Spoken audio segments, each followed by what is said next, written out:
अब केमिकल और पेस्टिसाइड वाला खाने से रोग बढ़े। आप देखो, जब से केमिकल और पेस्टिसाइड आया तब से रोगों की मात्रा बढ़ चुकी है। पहले इतने रोग नहीं थे। आज से 100 साल पहले आप देखो तो इतने रोग नहीं थे जो आज है। अरे 100 साल क्या, आप 20-25 साल पहले देखो कैंसर कितने लोगों को थे। आज घर घर कैंसर देखने को मिलता है। डायबिटीज कितने को थे, आज घर घर डायबिटीज, बीपी, एसिडिटी, कब्ज, ये सब कुछ देखने को मिलता है। क्यों? ये गलत आहार का प्रभाव है। गलत आहार 100 साल पहले भी था, रोग भी था। हाँ, ऐसे वायरल रोग भी थे। हाँ, चिकनगुनिया, बर्ड फ्लू, ये अभी अभी के रोग हैं। लेकिन इसके पहले मर्की, ऐसे कोई नाम दिया करते थे, लेकिन वो वायरल डिजीज थे। तो ये तो जब से सृष्टि बनी तब से है, इसको कोई हटा नहीं सकता। ये वायरस है, वो अति सूक्ष्म है, हम जानते हैं। तो इसको कोई मार नहीं सकता, क्योंकि वो अपना रूप बदलता रहता है। फिर भी हम वैक्सीन बनाते हैं और मानते हैं कि इससे रोग काबू में आ जाएगा। गलत है। एक को आप पकड़ेंगे तो वो रूप बदल लेगा, दूसरे रूप में आ जाएगा। आज भी हम देख सकते हैं चाइना में कुछ दूसरे प्रकार का कोरोना शुरू हो चुका है। तो ये तो रहेगा, लेकिन हमें हमारी इम्यूनिटी बढ़ाना है, रोग प्रतिकारक शक्ति। तो रोग हमारे पास नहीं आएंगे। कल भी हमने देखा था कि इंसान परेशान है कोरोना से। पहली लहर, दूसरी लहर, अभी तीसरी आने वाली है। हाँ, इसके लिए भी WHO और सारे मीडिया लोगों को डरा रहे हैं। लेकिन आप देखो, आज से 100 साल पहले भी कोई ऐसे वायरस थे। इसके पहले 100 साल यानी 200 साल पहले भी कोई वायरस थे। इस तरह हर 100 साल ऐसा तहलका मचता है वायरस का। लेकिन उस वक्त मीडिया नहीं थे, तो लोगों को पता नहीं चलता था। आज मीडिया की वजह से सारी दुनिया में कहीं भी कुछ होता है तो तुरंत टीवी पे आ जाता है, व्हाट्सएप पे आ जाता है, लोग डर जाते हैं। तो वायरस तो कहते हैं कि 100 साल पहले मुझे तुमसे प्यार था, मुझे तुमसे प्यार था, आज भी है और कल भी रहेगा। तो ये तो रहने वाला है। और वो देखो, डराता नहीं है, प्यार था। हाँ, वो प्यार से आते हैं। हम उसे प्यार करेंगे तो हम नहीं डरेंगे, नहीं मरेंगे। लेकिन आज हम डर जाते हैं, इसलिए मर जाते हैं।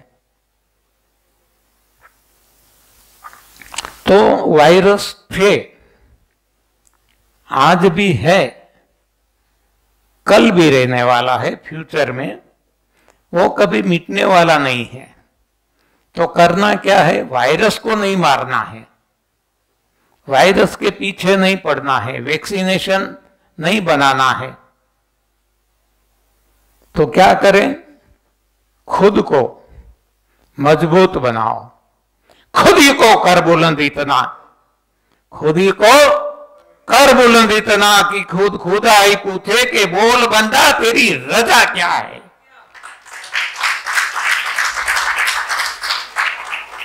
तो एनडीएस हमें ये सिखाता है, खुद को मजबूत बनाओ, रोगों के पीछे मत आपकी शक्ति व्यय करो, वैक्सीन के पीछे, दवाइयों के पीछे मत पड़ो, खुद को मजबूत बना दो।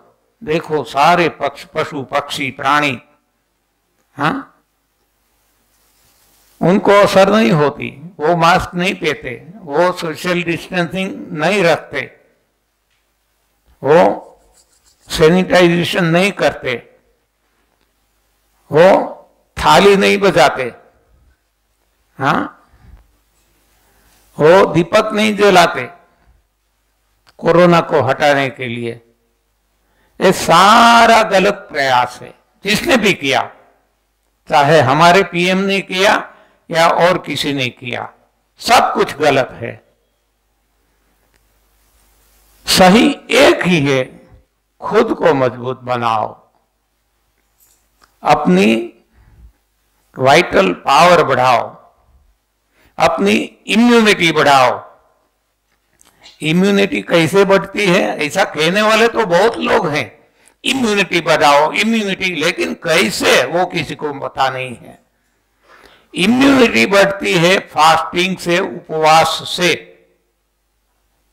जितना उपवास बढ़ेगा इम्यूनिटी आपकी बढ़ती जाएगी, ये प्रयोग सिद्ध है। और आज तो दो नोबेल भी मिल चुके हैं, हाँ, ऑटोफेगी। तो जितना खराब है इसको, जब हम कुछ खाते पीते नहीं हैं तब हमारा शरीर खुद को खाने लगता है, लेकिन जो शरीर के लिए अच्छा है जरूरी है इसको नहीं खाता। शरीर के लिए जो नुकसानदेह है इसको शरीर खा जाता है, इसको ऑटोफेगी कहा जाता है साइंस में।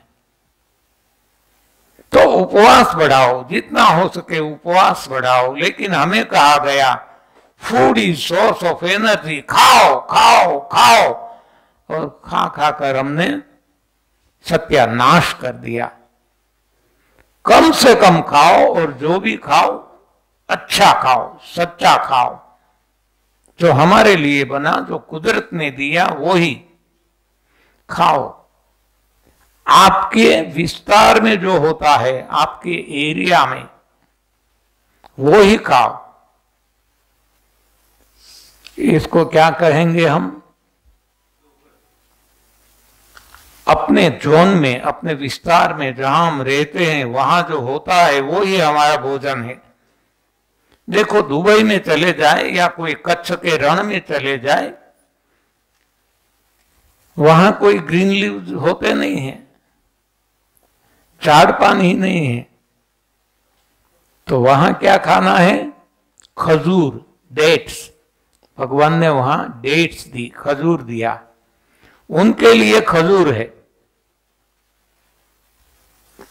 जबकि जो समुद्र के तट पे रहते हैं,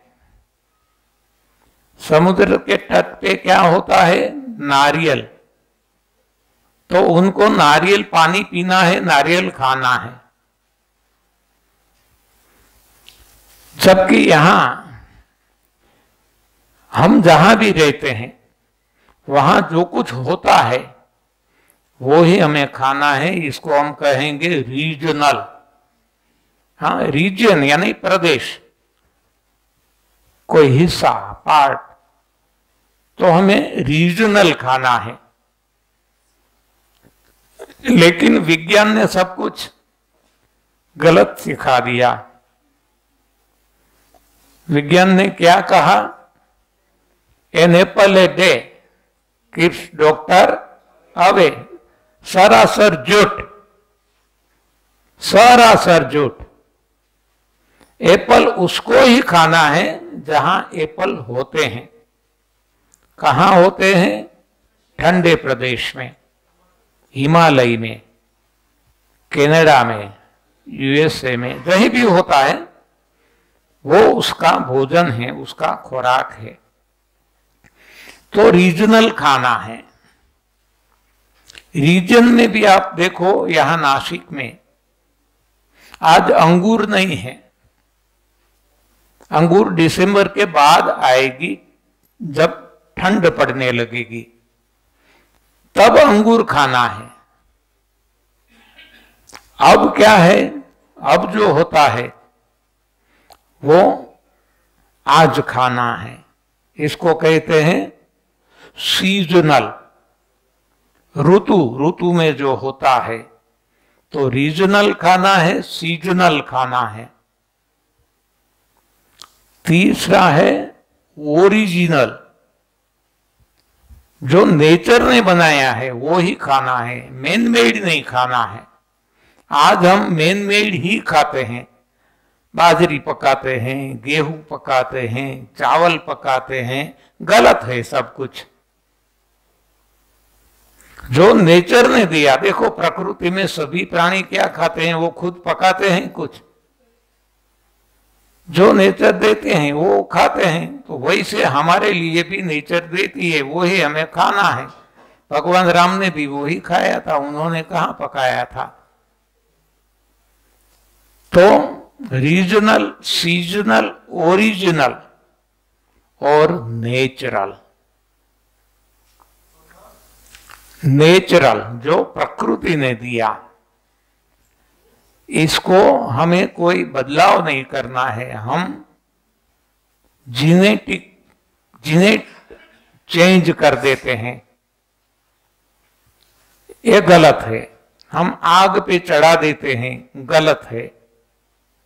तो रीजनल, सीजनल, ओरिजिनल और नेचुरल वो सही खाना है। ये जो खाएंगे उनकी इम्यूनिटी बढ़ी रहेगी और उनको कभी कोई रोग नहीं होंगे।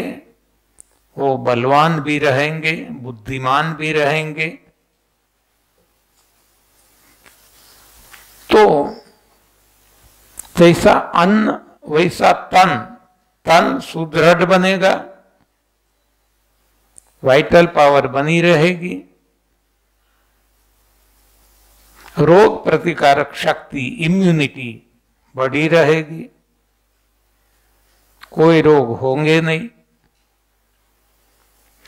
तन वैसा, अन्न वैसा मन, मन भी बदल जाएगा। मन बदलते विचार बदल जाएंगे।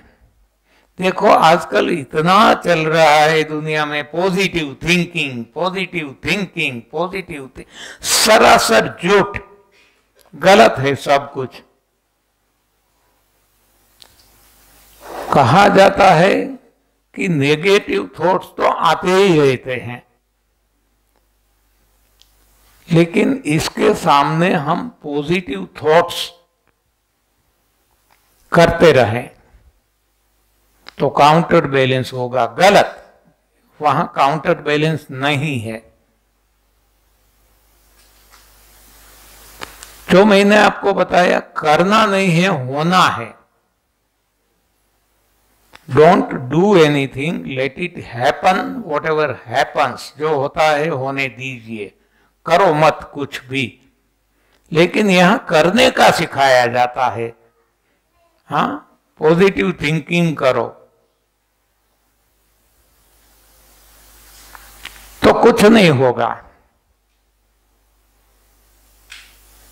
देखो एक बदबू आ रही है,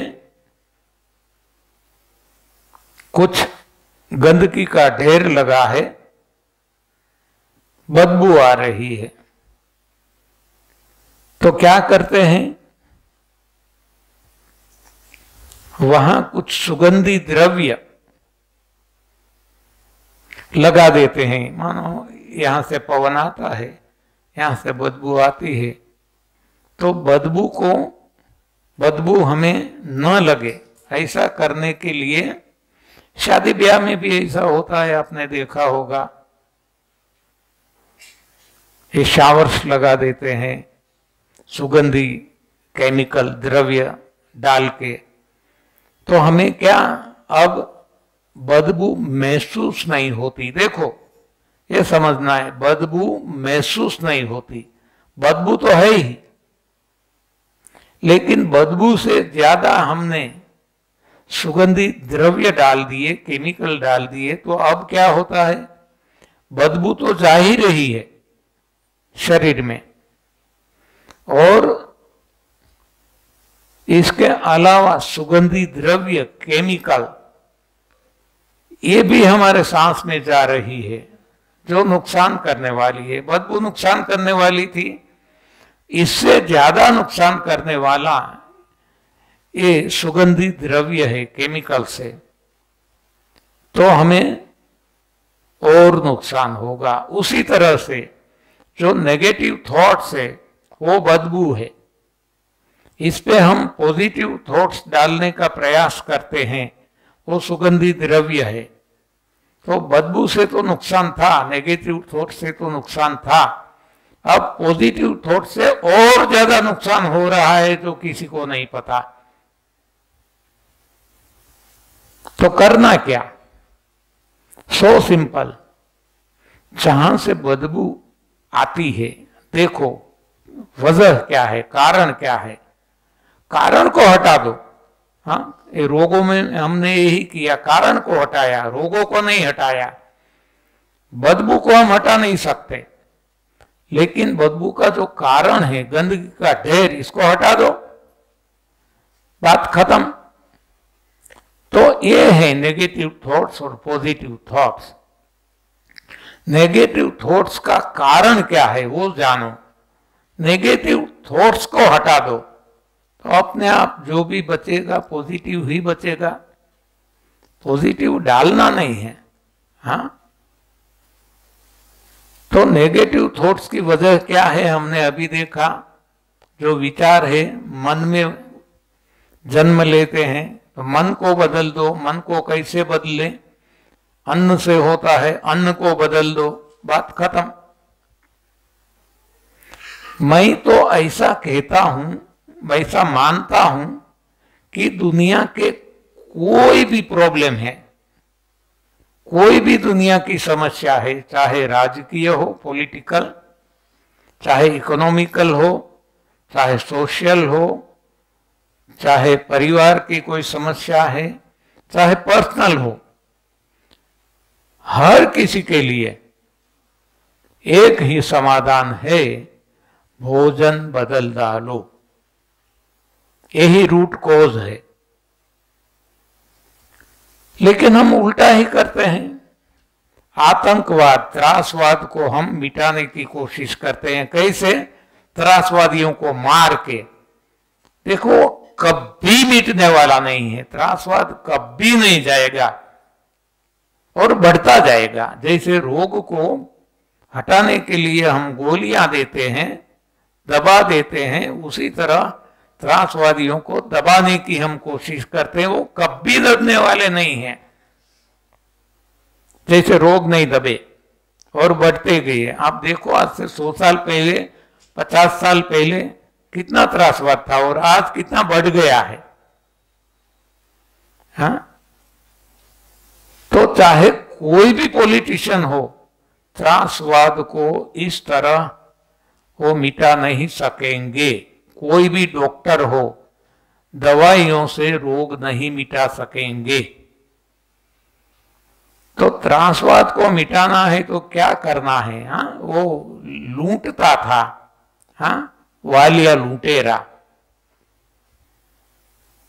तो उसको मारा नहीं गया, उसको कोई पनिशमेंट नहीं की, समझाया गया कि भाई देखो, आप गलत राह पे हैं, आप राह बदल दो, सच्चे राह पे आ जाओ। वो आ गए और वो ऋषि बन गए, वाल्मीकि ऋषि।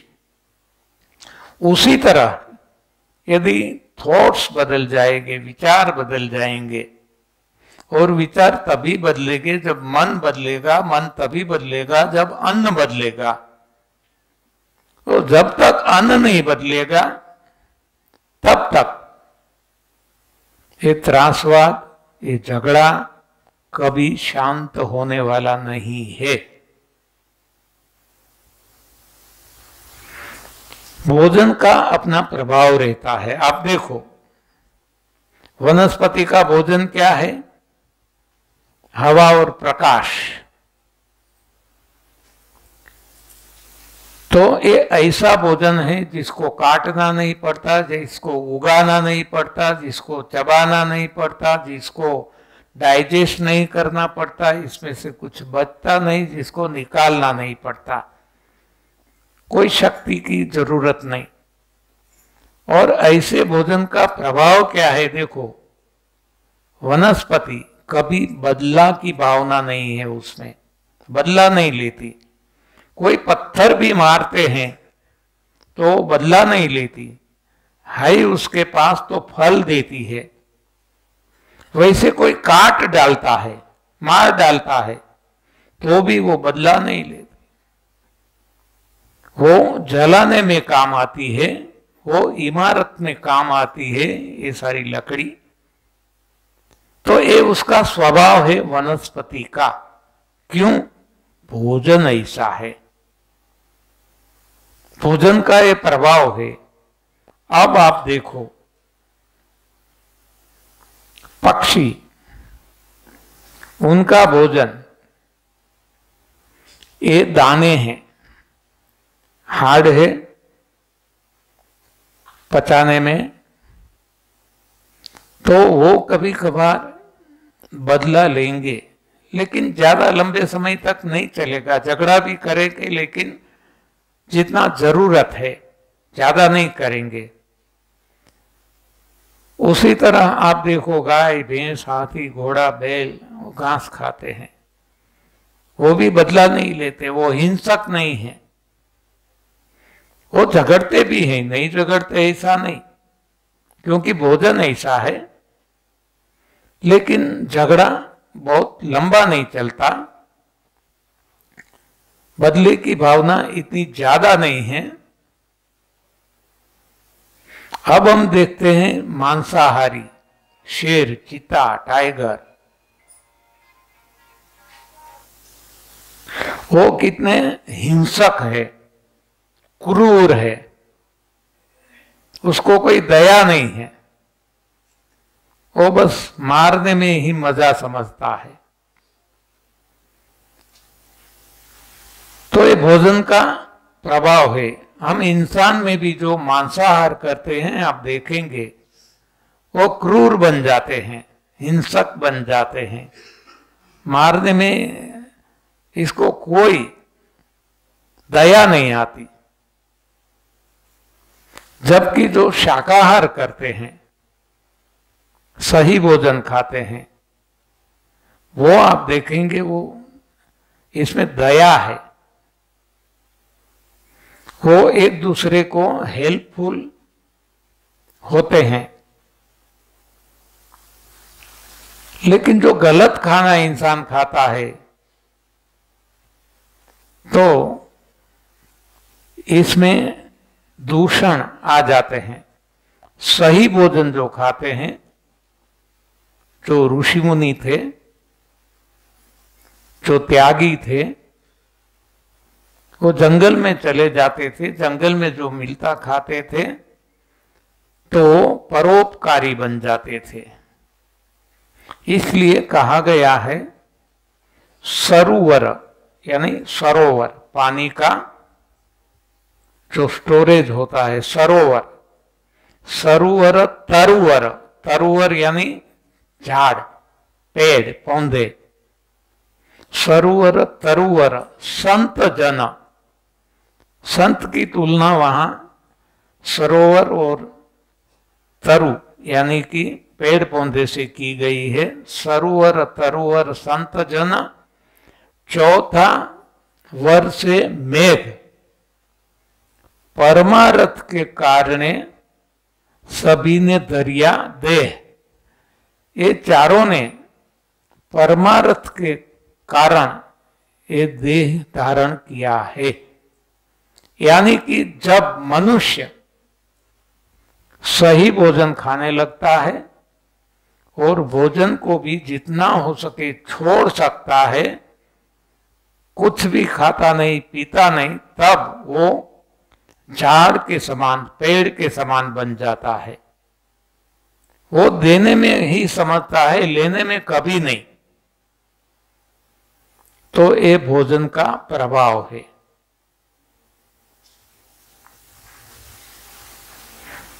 आप देखो, भगवान ने जो रचना की, सोच समझ के की, ये डिजाइन की, कंस्ट्रक्शन किया, ऑपरेशन, मेंटेनेंस, सब कुछ वैसे नहीं हो गया, बाय द वे नहीं हो गया। इसके पीछे भी बुद्धिमत्ता है भगवान की। पेड़ आप देखो, वो चलता नहीं, हिरता फिरता नहीं, मूव नहीं करता। क्यों? क्योंकि उनको अपने भोजन के लिए कहीं भी जाना जरूरी नहीं है। भगवान खुद वो जहां है वहां भोजन पहुंचा देते हैं। श्रीमद् भगवद गीता में भगवान श्री कृष्ण ने कहा है कि सूर्य मैं हूं। सूर्य से चंद्र शीतल किरण देते हैं और भगवान कहते हैं कि चंद्र के किरणों से मैं वनस्पति का पोषण करता हूं। देखो, तो पेड़ पौधे को कहीं भोजन के लिए जाना नहीं पड़ता, खुद भगवान वहां पहुंचा देते हैं जहां वो है। इसलिए उनको चलना नहीं पड़ता, इसलिए उनको पैर नहीं दिए। बाकी सभी को पैर दिए, आप देखो, पंखे दी, उड़ान, अपने भोजन ढूंढने के लिए।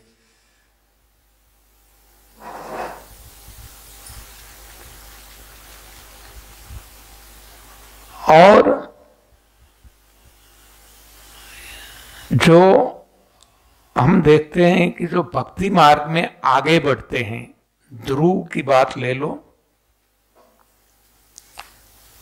तो उन्होंने संसार छोड़ा, बाद में धीरे धीरे बाहरी भोजन छोड़ा, इससे कम भारी छोड़ा, इससे कम भारी हल्के पे आ गए और बाकी हल्का भी छोड़ दिया। पानी लेना बंद, हवा लेना बंद। जब तक वो खाते थे, बैठे बैठे कोई पद्मासन, सिद्धासन, वज्रासन में बैठ के भक्ति करते थे। लेकिन जैसे जैसे खाना छूटता गया, वो खड़े हो गए, क्योंकि इतनी ताकत बढ़ गई। अभी यमुना जी ने बताया ना कि मैं चलती नहीं हूं, हाँ, मुझे कोई चला रहा है, मैं उड़ रही हूं, ऐसा अनुभव करती हूं। तो ऐसा सभी के साथ होता है। तो जिसने भी तपस्या की, जो बैठे बैठे करते थे, जितना खाना छूटता गया वो खड़े रह के करने लगे। देखो, हम जितना बैठ सकते हैं उतना खड़ा नहीं रह सकते लंबे समय तक, थकान लगती है। लेकिन उनको थकान लगना बंद हो गया। आप सभी का अनुभव होगा, थकान लगना ही बंद हो जाएगा। हमें नहीं थकान लगती। मेरे बड़े भैया हैं जो हेडमास्टर थे प्राइमरी स्कूल में, कुछ भी काम नहीं करना था, फिजिकल वर्क, तो थक जाते थे। जब से उन्होंने एनडीएस फॉलो किया, वो कहते हैं कि मुझे थकान लगती ही नहीं है। वो फावड़े लगाते हैं, हाँ, किसान हैं, खेत में जाते हैं, शारीरिक श्रम करते हैं, मजदूरी करते हैं सारा दिन धूप में रहकर, और फिर भी उनको कोई थकान नहीं लगती। तो ये थकान यहां हट जाती है। तभी वो दो पैर पे खड़े रह के भक्ति करते हैं, नाम स्मरण करते हैं। आगे जैसे जैसे वो छोड़ते जाते हैं, पानी भी छोड़ दिया, हवा पे आ गए, तो एक पैर पे आ जाते हैं। देखो एक पैर पे खड़े रहना कितना कठिन है, ये हम सभी को पता है, और नहीं है तो करके देखो। दो पैर पे कितना हम